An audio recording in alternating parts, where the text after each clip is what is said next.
අද මේ පාඩමේ අපි අවධානය යොමු කරන්නේ පරමාණුක ක්‍රමාංකය, ස්කන්ධ ක්‍රමාංකය හා සමස්ථානික පිළිබඳවයි. පරමාණු ක්‍රමාංක කියන්නේ ඇටොමික් නම්බර් කියන එක හඳුන්වන සංකේතය තමයි හිසඩ්. මේකෙන් අපි අදහස් කරන්නේ පරමාණුවක න්‍යෂ්ටියේ තියෙන ප්‍රෝටෝන සංඛ්‍යාවයි. අපිට හොයාගන්න පුළුවන් පරමාණුක ක්‍රමාංකය මූලද්‍රව්‍යයක අපි දන්නවා නම් පරමාණුවේ න්‍යෂ්ටියේ තියෙන ප්‍රෝටෝන සංඛ්‍යාව දැනගන්න පුළුවන්. ඒ කියන්නේ ධන ආරෝපණ සංඛ්‍යාව. එතකොට පරමාණුවක් කියන්නේ උදාසීන අංශුවක්. මේ උදාසීන වෙන්නේ ප්‍රෝටෝන ගණනට සමාන ඉලෙක්ට්‍රෝන ගණනක් පරමාණුවක තියෙන නිසා. මොකද ඉලෙක්ට්‍රෝන ඍණ ආරෝපිතයි, ප්‍රෝටෝන ධන ආරෝපිතයි.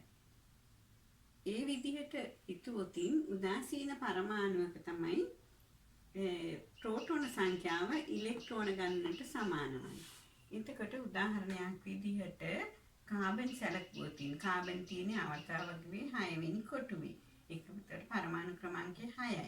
පරමාණු ක්‍රමාංකය 6යි කියලා කියන්නේ ප්‍රෝටෝන 6කුත් ඉලෙක්ට්‍රෝන 6කුත් කාබන් පරමාණුවක තියෙනවා.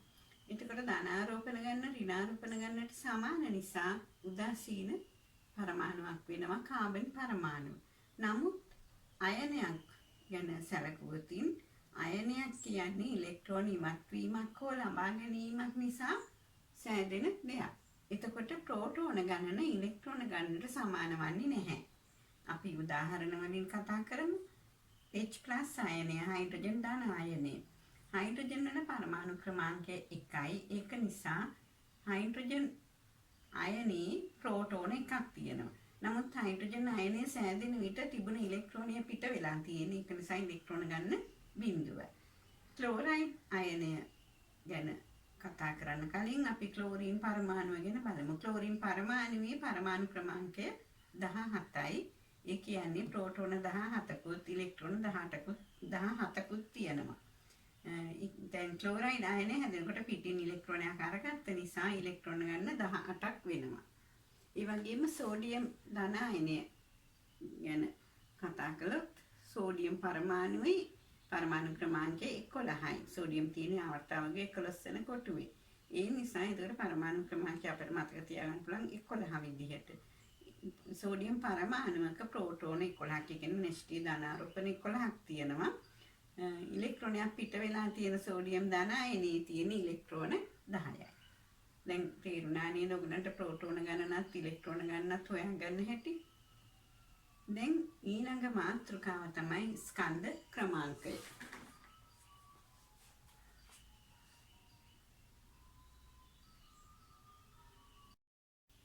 අපේ ඊළඟ මාතෘකාව ස්කන්ධ ක්‍රමාංකය. ඒකට ස්කන්ධ ක්‍රමාංකය හඳුන්වන සංකේතයක් තියෙන ඒ ස්කන්ධ ක්‍රමාංකය කියන මාස් නම්බර් හඳුන්වන්නේ ඒ කියන සංකේතය.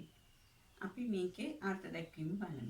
මූලද්‍රව්‍ය පරමාණුවක න්‍යෂ්ටියේ පවතින ප්‍රෝටෝන සංඛ්‍යාවේ සහ නියුට්‍රෝන සංඛ්‍යාවේ එකතුව තමයි ස්කන්ධ ක්‍රමාංකය කියලා කියන්නේ.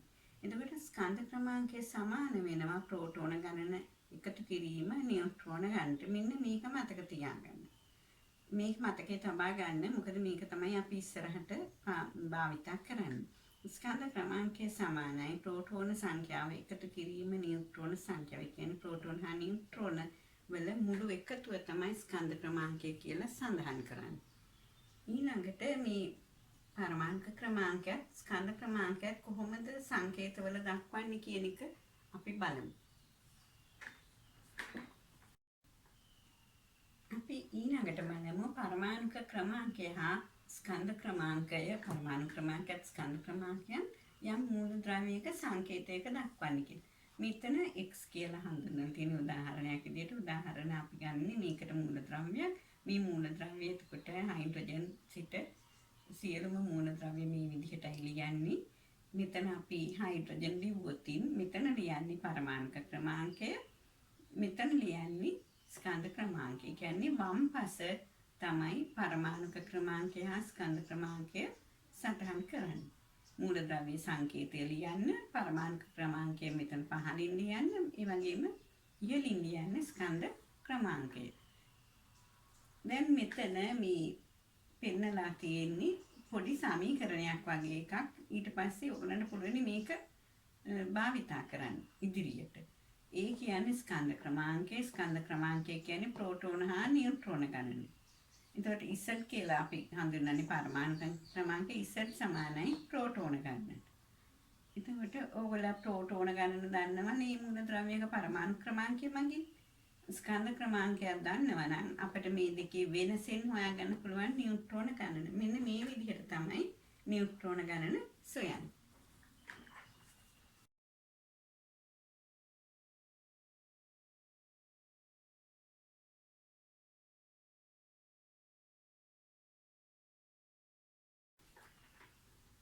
මෙන්න මේ ආකාරයට තමයි නියුට්‍රෝන සංඛ්‍යාව සොයන්නේ. ඔබට පරමාණුක පරමාණු ක්‍රමාංකය දන්නවා නම් ස්කන්ධ ක්‍රමාංකය දන්නවා නම් ඒක භාවිතා කරලා මෙන්න මේ විදිහට අපිට ගණනයක් කරන්න පුළුවන්.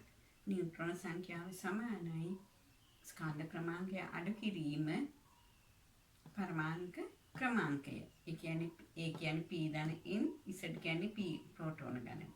එතකොට n සමාන a ඍණ z නම් ඒකට ආදේශ කරවතින් p ධන n අඩු කිරීම p සමානයි p ට p අයින් උනාට පස්සේ ඉතිරි වෙන්නේ නියුට්‍රෝන ගණන.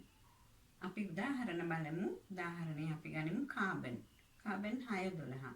මේ කියන්නේ 6 පරමාණු ක්‍රමාංකය 12 කියන්නේ ස්කන්ධ ක්‍රමාංකය. එතකොට නියුට්‍රෝන ගණන හොයනවා නම් අපිට කරන්න තියෙන්නේ 12න් 6ක් අඩු කරන එකයි. ඒ කියන්නේ ස්කන්ධ ක්‍රමාංකයෙන් පරමාණු ක්‍රමාංකය අඩු කරාම ඉතිරි වෙන්නේ නියුට්‍රෝන ගණන. මෙතන උත්තරේ 6. තව උදාහරණයක් නයිට්‍රජන් 714. 7 කියන්නේ පරමාණුක ක්‍රමාංකය 14 කියන්නේ ස්කන්ධ ක්‍රමාංකය. ඒකට 14න් 7ක් අඩු කරාම තමයි උත්තරේ ලැබෙන්නේ 7. මෙන්න මේ විදිහට සෑම පරමාණුවකම ස්කන්ධ ක්‍රමාංකය දන්නවා නම් පරමාණුක ක්‍රමාංකය දන්නවා නම් මේ දෙකේ වෙනස තමයි නියුට්‍රෝන සංඛ්‍යාවේ අගය. මේ ප්‍රශ්නය මගෙන් අහලා තිබුණ නිසා මම මේ විදිහට ඔයගලන්ට පැහැදිලි කිරීමක් කරන්න හිතුවා. දැන් තේරුණා නේද?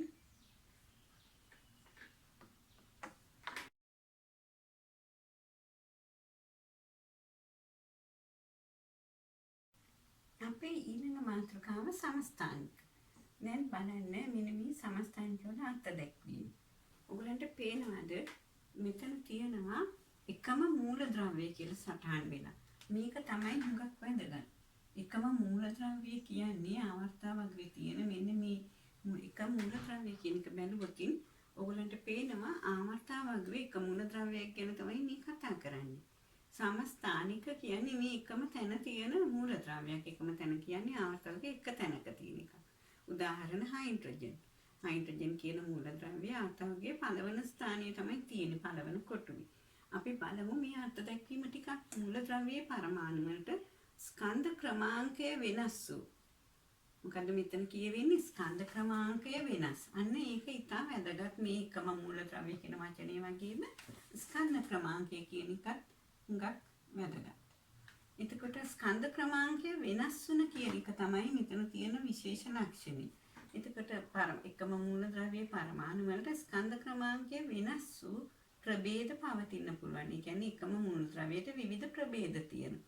මේ සිදුවන්නේ මෙන්න මේ විදිහටයි. න්‍යෂ්ටිය තුල පවතිනවනේ උපපරමාණුක අංශු. ඒ කියන්නේ ප්‍රෝටෝන, නියුට්‍රෝන වගේ දේවල්. මෙතෙන්දී අපි සලකන්නේ නියුට්‍රෝන පමණයි. උපපරමාණුක අංශු වන නියුට්‍රෝන සංඛ්‍යාව වෙනස් වීම නිසායි මේ ප්‍රභේද ඇතිවන්නේ. ඒ කියන්නේ සමස්ථානික ඇතිවන්නේ එකම මූලද්‍රව්‍යයට ස්කන්ධ ක්‍රමාංකය වෙනස් වූ ප්‍රභේද ඇතිවීම. ඒකට හේතුව වෙන්නේ නියුට්‍රෝන සංඛ්‍යාව වෙනස් වීම. දැන් තේරුණාද? නියුට්‍රෝන සංඛ්‍යාව වෙනස් ප්‍රභේද පැවතීම තමයි සමස්ථානික කියන අදහස් කරන්නේ. දැන් අපි බලමු මෙන්න මේ උදාහරණ. එකම මූලද්‍රව්‍ය පරමාණු වල ඔයගොල්ලෝ දන්නවා ප්‍රෝටෝන ගණන නිශ්චිතයි. මොකද පරමාණු ක්‍රමාංකය නිශ්චිතයි. ඒක නිසා ප්‍රෝටෝන වල අගය නියත අගයක්. හයිඩ්‍රජන් කියන මූලද්‍රව්‍යයට ප්‍රභේද තුනක් තියෙනවා. පළවෙනි එක තමයි මේ දීලා තියෙන්නේ පරමාණු ක්‍රමාංකය 1යි ස්කන්ධ ක්‍රමාංකය 1යි. දෙවන එකට අපි හඳුන්වන්නේ ප්‍රෝටියම් කියලා. නම දීලා තියෙන්නේ. දෙවන එක ප්‍රභේදය හයිඩ්‍රජන් වලට පරමාණු ක්‍රමාංකය 1යි ස්කන්ධ ක්‍රමාංකය 2යි. මේක ඩියුටීරියම් කියලා හඳුන්වනවා. ඊළඟ ප්‍රභේදය තමයි හයිඩ්‍රජන් වල පරමාණු ක්‍රමාංකය 1නේ. ඒතකොට ස්කන්ධ ක්‍රමාංකය වෙනස් වෙලා තියෙනවා. ඒක 3යි. මේ ප්‍රභේදයේ මේ හයිඩ්‍රජන් කියන මූලද්‍රව්‍යයේ මේ ප්‍රභේදය හඳුන්වනවා ට්‍රිටියම්. එහෙමනම් හයිඩ්‍රජන් වලට ප්‍රභේද 3ක් තියෙනවා. ප්‍රෝටියම්, ඩියුටීරියම් හා ට්‍රිටියම්. අපි බලමු මේවයි ස්කන්ධ ක්‍රමාංකය වෙනස් නිසා නියුට්‍රෝන ගණනත් ගණනය කරන්න. දැන් මේ දාලා තියෙන්නේ ප්‍රෝටෝන ගණන 1යි. නමුත් ප්‍රෝටෝන හා නියුට්‍රෝන එකතු කියන ස්කන්ධ ක්‍රමාංකය වෙනස්නේ. ඒ නිසා එතකොට ප්‍රෝටෝන හා නියුට්‍රෝන වල එකතුව මේ 3 1 2 3 කියලා අගයන් 3ක් පිළිවෙලින් තියෙනවා. දැන් අපි බලමු ඒක කොහොමද යොදාගන්නේ කියලා.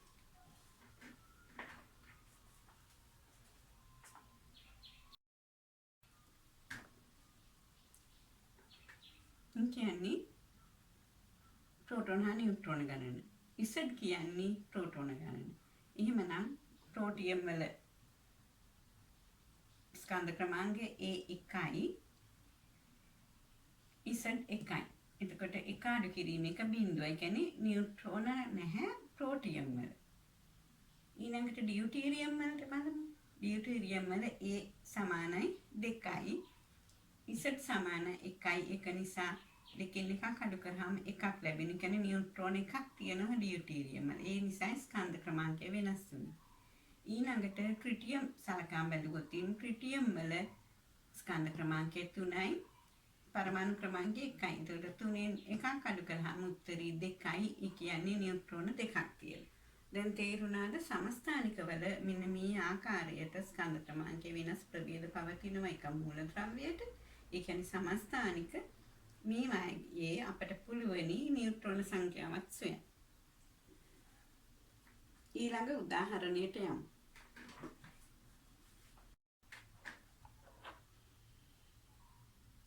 අපි බලමු තව උදාහරණ සමස්ථානික පිළිබඳව.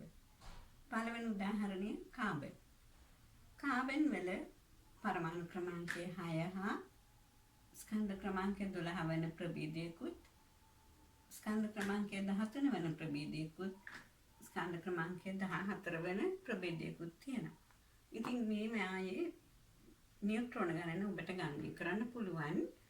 නියුට්‍රෝන ගණන සමානයි ස්කන්ධ ක්‍රමාංකය අඩු කිරීම පරමාණුක ක්‍රමාංකය. කියන්නේ 12න් 6ක් අඩු කරන්න, 13න් 6ක් අඩු කරන්න, 14න් 6ක් අඩු කරන්න. එතකොට ලැබෙන උත්තරය තමයි පිළිවෙලින් 6 7 8.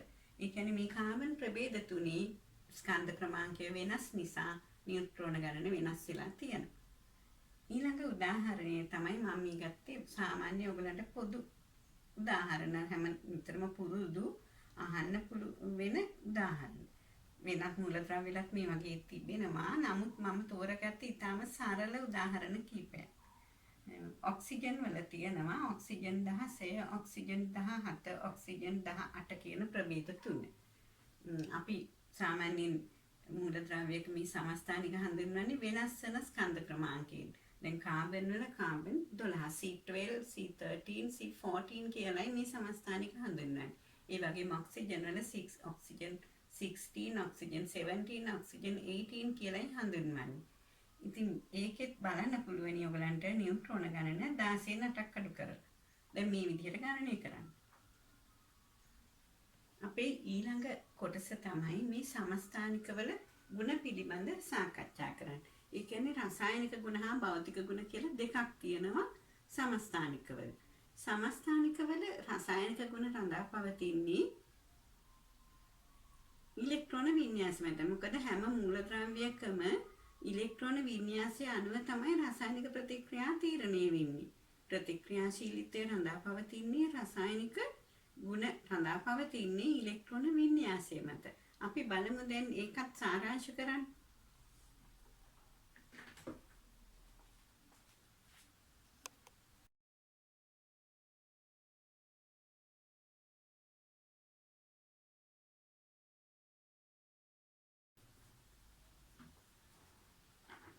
ඊළඟට ක්ලෝරින් වායු සම්ප්‍රදායක් සඳහා මෙන්න මේ සමස්ථානික මිශ්‍රණය දී තිබෙනවා.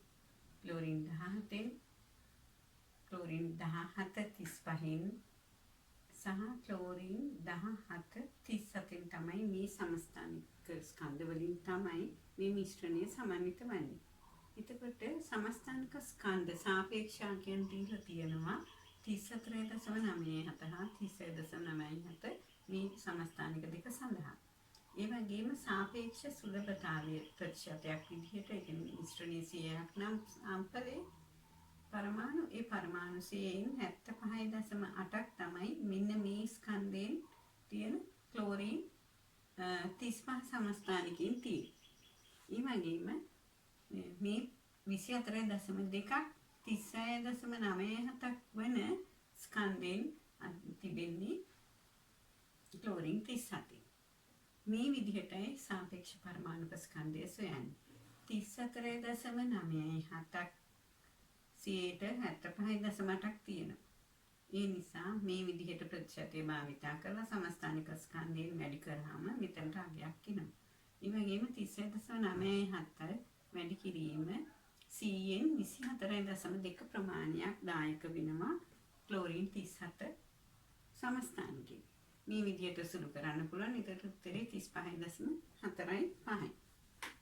ඒ කියන්නේ සාපේක්ෂ පරමාණුක ස්කන්ධයේ ක්ලෝරින් සඳහා 35.4.5.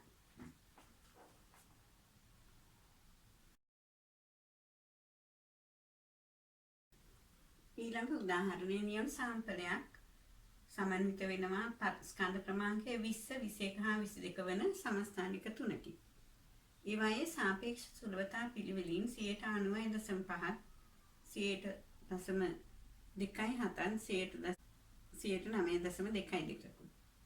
මෙතන සාපේක්ෂ සමස්ථානික ස්කන්ධ සඳහන් කර නැහැ. ඒ වෙනුවට දී තිබෙන්නේ ස්කන්ධ ක්‍රමාංකයයි.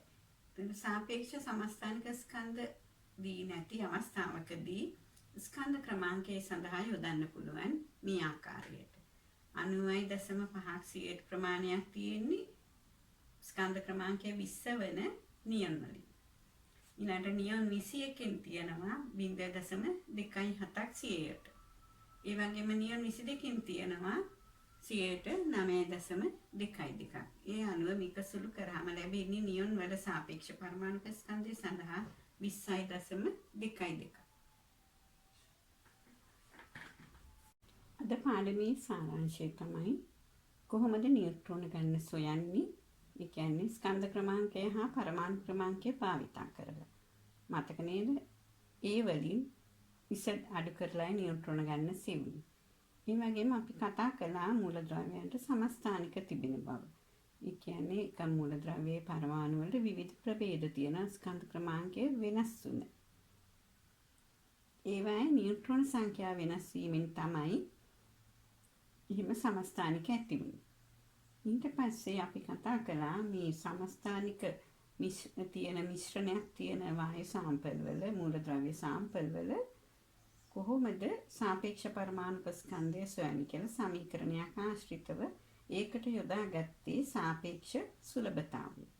එතකොට අවස්ථා දෙකක් සඳහන් කරා සාපේක්ෂ සුලභතාවය දීලා සමස්ථානික ස්කන්ධ සඳහන් කරලා තියෙන ගණනක්. කියන්නේ සාපේක්ෂ සමස්ථානික ස්කන්ධ දීලා තියෙනවා සාපේක්ෂ සුලභතාවයේ සමය. දෙවන සාම්පලය ඊට වඩා වෙනස්. ඒ නියොන් සාම්පලයේ තියෙන ස්කන්ධ ක්‍රමාංකයේ පමණයි සාපේක්ෂ සුලභතාවයේ සමග. කියන්නේ සාපේක්ෂ සමස්ථානික ස්කන්ධය සඳහන් කර නැති අවස්ථාවකට ඒ වගේ හදන්න පුළුවන්. දැන් මේ පාඩම නැවතත් මුලින් ඉඳන් බලලා හොඳින් හිතට ගන්න. අද පාඩම නැවතත් සාරාංශ කරගන්න. පොඩි සටහනක් හදාගන්න. ඒ සටහන නැවත වතාවක් බලන්න. මොකද අපි පාඩම් කරන දේවල් අමතක වෙලා යනවා. නැවත වරක් කරුණු මතකයට ගැනීම තමයි වැදගත් වෙන්නේ. ඊළඟට මතකයේ තබාගත් කරුණු ආපසු ප්‍රයෝජනෙට ගැනීමෙන් තමයි මතකයේ හොඳට තහවුරු වෙලා පාඩම දීර්ඝකාලීන මතකයට යන්නේ. ආපස්සට ගිහිල්ලා මේ ගණන් හදන්නේ කොහොමද කියන එක බලන්න. මොනවද මේ පාඩමේ සාරාංශ කියලා ලියන්න. ඊට පස්සේ අතින් ලියනකොට නැවත මතක් වෙනවා. අතින් ලියනකොට මොළයේ චාලක ප්‍රදේශ ක්‍රියාත්මක වෙනවා වැඩිනේ. අහනවට වඩා ඒක නිසා ඒ ක්‍රම භාවිතා කරලා රසායන විද්‍යාව හොඳින් මතක තබා ගන්න. අපි නැවත හමු වෙමු තවත් අලුත් පාඩමකින්. ආයුබෝවන්.